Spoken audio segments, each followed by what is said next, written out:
What's happening, guys? My name is OTG and I'd like to welcome you back to another F1 video, and this time we're going to be discussing the subject of will anyone be able to beat Mercedes-AMG Petronas in the 2014 season? The answer to that is yes. Somebody will be able to beat them. They will not be undefeatable. They may have a chance like McLaren did. I think it was back in '84. Correct me if I'm wrong. I probably am wrong. Guarantee I am. So be smug down in the comments and tell me if I'm wrong. But Mercedes have got pure dominance. I mean, we've had Australia was Rosberg, Malaysia, Bahrain, China, Hamilton, and Rosberg on one side. Obviously got him in Bahrain, but it's been pretty much Mercedes dominance in qualifying, and every single race has had a Mercedes on the pole, I think, yeah, or at least first, and I mean, it's been a 1-2 for most races. So, you know, it's a very, very dominant time for Mercedes, and especially for Lewis Hamilton, who's got 3 wins out of 4. Rosberg drifting down a little bit, obviously showing that he's not got the same sort of pace as his British teammate, to the delight of many British fans, including myself. But it's just a case of, will anyone be able to beat them? And yes, of course they will. I mean, the Red Bull showed good pace in China today, but they just didn't seem to be able to turn that pace into a victory, or even at that stage a podium, because Fernando Alonso got 3rd, Rosberg took 2nd. I mean, the Ferrari of Fernando Alonso is looking very, very good. Alonso always been a good driver, and he's showing really, really good pace. But the issue we're having is, will anyone be able to beat them? And at the moment, it's either one or the other who's doing amazingly well. And Hamilton at the moment is just finding his form. And the only way that someone's going to be able to beat them is if Hamilton has a crash, a failure, and Rosberg just has some form of spin or something. And both of them have to have a mistake, really. Because unless, of course, it's Monaco. Now, Monaco is going to be the best chance of Red Bull and Ferrari getting their first win and getting the ball rolling, as it were. Because Monaco is a track where it's very difficult to overtake, and if they can get the pit stops smooth, consistent, nothing goes wrong, they're guaranteed a win pretty much at Monaco, unless one of the Mercedes boys is reckless and rash and wants to go for the most optimistic move in the world. And that is really how it is, because they're such a dominant team. You have to have luck against them.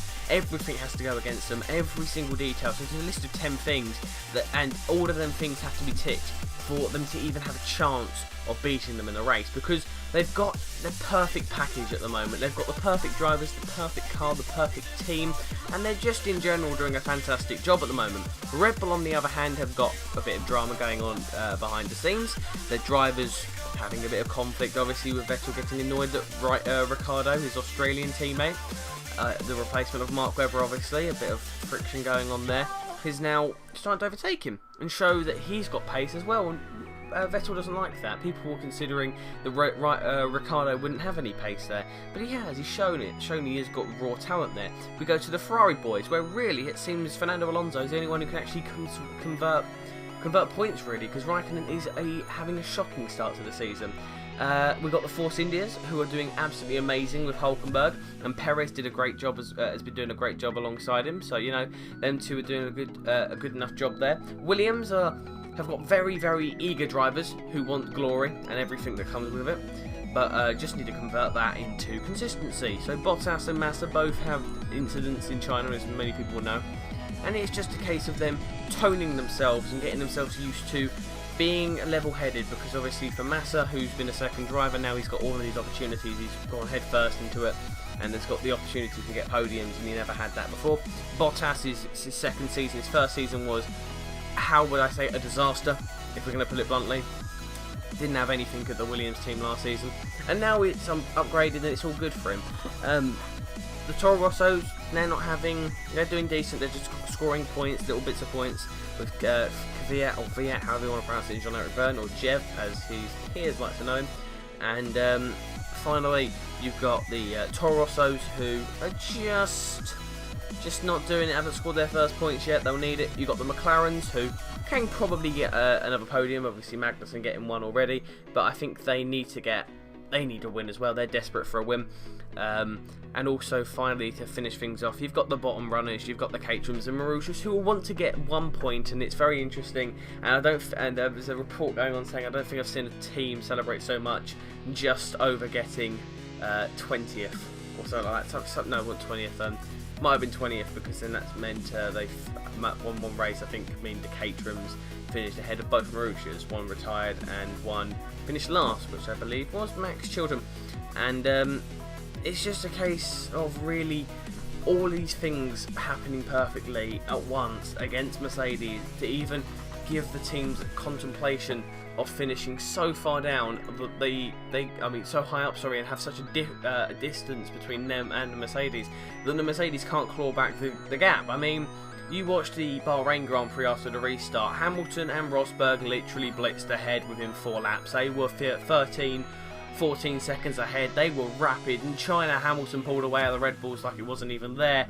And it's just a case of, I keep saying a case of, I'm sorry. It's just the fact of the matter is, will anyone be able to touch them? And yes, but the stars have to align against Mercedes, and I think most people don't want that because Hamilton and Rosberg are lovable characters, unlike Sebastian Vettel, who I don't mind, but I think people have a bit of a vendetta against Sebastian because of the way he treated God's gift in Mark Webber, as it were. But, you know, guys, leave your comments and thoughts down below. Leave a like if you have enjoyed. Please tell me, do you think anyone can beat Mercedes and who it is? Can you Button fanboys please say, oh, Jensen's the best in the world, he's going to do it, he's the saviour?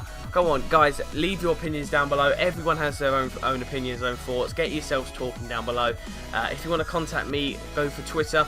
At OTGX Gaming, and if you've got any interest in any of the subjects that are talked about here, check it out and look on the internet for it if you want to look into it in more detail. So guys, all that's left for me to say is thank you for watching. My name is OTG and I will see you guys very, very shortly, and probably tomorrow for the F1 Top 5 YouTubers. So guys, goodbye and enjoy your day.